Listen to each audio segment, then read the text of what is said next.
Hi, this is Maurice Odhiambo, the African teacher. There is nothing wrong with Nigerians being in other African countries, whether it's in West Africa, Southern Africa, East Africa, North Africa, wherever it is. If we want to collapse the colonial borders, then we must accept each other. I know that Ghanaians have seen many online, basically, you know, trying to imply that there is something wrong with Nigerians. They are noisy, uh, they are arrogant, and so on. So, what stops you from being noisy? What stops you from being arrogant? And you want to tell me that the entire population of Ghana, you don't have noisy and arrogant people? What kind of society would that even be? We know this concept in conflict, which we say othering. So you paint other people in bad light so that you preserve your privileges, or you keep them away, you keep them apart, and so on. So Africans, we have a decision to make.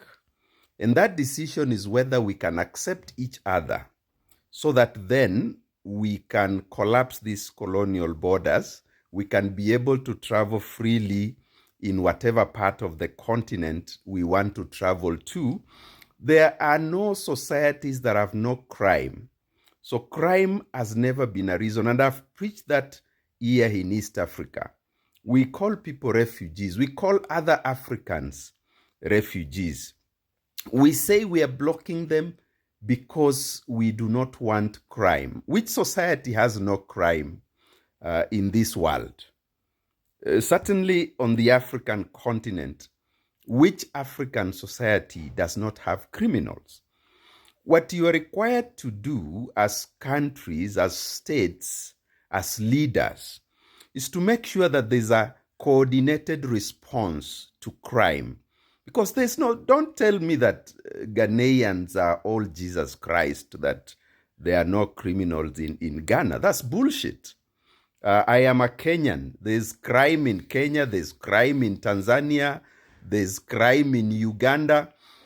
What the states have done around here is to make sure there's coordinated actions against crime. So let's not lie to each other.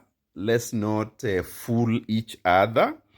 If people want to stick to their borders, if nationalism is the push, if the elites want to safeguard their privileges, because I see some people online who don't even look like they can afford a good shirt. They think that there's something they are protecting. My God, who made you such fools? There is nothing that a poor person, some influencer, some wannabe influencer on social media, who probably is still not even paying rent, there is nothing special. There's no privilege that you are safeguarding. I've told you many times, it is the international political economy that is putting us where we are. Secondly, it is the interests of our ruling elites that is keeping us where we are. They have privileges to safeguard, the same way the key players, the so-called centers of capital accumulation, have privileges they want to preserve on a global basis. Now you, some poor man, some poor woman in Accra, the same as some poor man, some poor person here in Nairobi, who tries to say, oh, Tanzanians should not come here, or some poor Tanzanian saying, small-scale Kenyan traders should not do their business in Tanzania, just because the elite have said so. The elite are protecting their own interests. You must be clever enough to see that reality. When we do not come together as Africa, the effects are long-term. So your children, grandchildren, great-great-grandchildren will still be where you are today. Even if you have accumulated wealth, many times this wealth does not go across 2 to 3 generations. So if we want to safeguard our interests as Africa, we have to come together. This continent has to unite. We must allow people to go to opportunities where they are. If Nigerians are more able to follow opportunities, what is your problem? Why can't you develop your capacity equally to follow those opportunities? Africans, let's stop being stupid.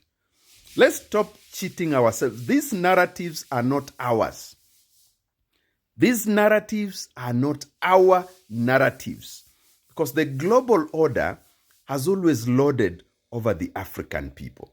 So when we now start lording over other African people who are enterprising enough to come to our countries to look for opportunities, we are not being clever, we are being stupid. And the sooner we discard this negative, stupid mentality, the sooner we can unite the African continent.